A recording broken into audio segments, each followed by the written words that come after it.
Hello everyone down there, I'm your host Glenn, and this is Jim, bringing you the wrap-up from the first annual Squid Games.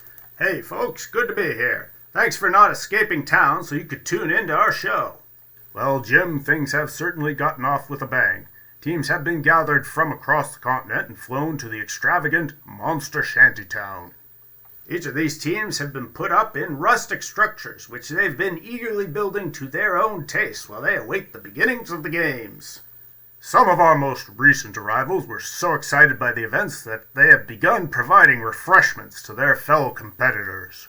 Speaking of which, a word from our sponsor. Come on down to the Old Canoe, the finest grape juice bar in all of Monster Shantytown. Soon serving wine.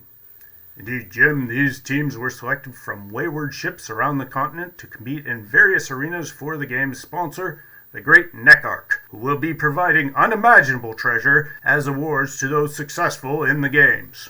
While the first three teams of Living Ones did fare poorly in our first three competitions, the fine purveyors of the Old Canoe managed to turn the Flesh Haver's losing streak around when their wizardling, rather than rushing up to fight with his comrades, opted to use his arcane know-how to pass unfathomable quantities of gas through the halls of our arena, setting up some very disheartening obstacles for the opposing team.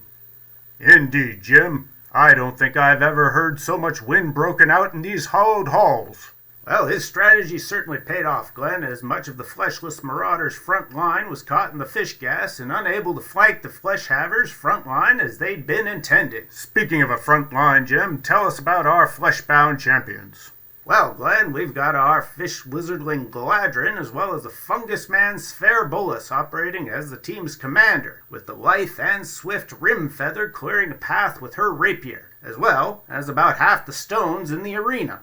Indeed, Jim, I don't think I've seen this much tossing since you ate that sack of bad hermit crabs last week.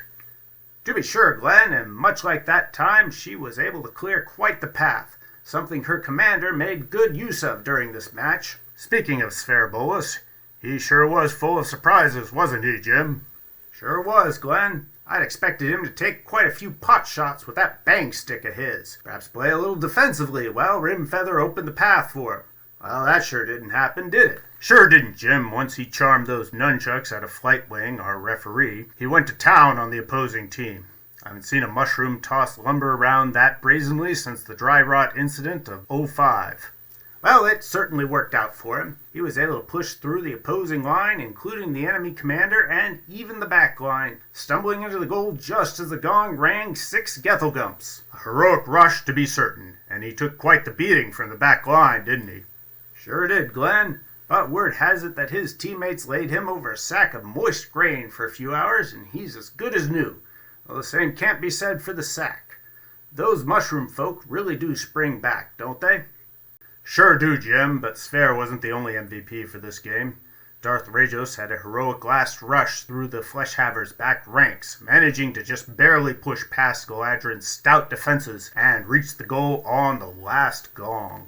That little fish folk sure does make a deceptively formidable wall, doesn't he, Glenn? He sure did, Jim, and holding Darth off until that last round turned the match into a draw, forcing the two teams to split the match prize.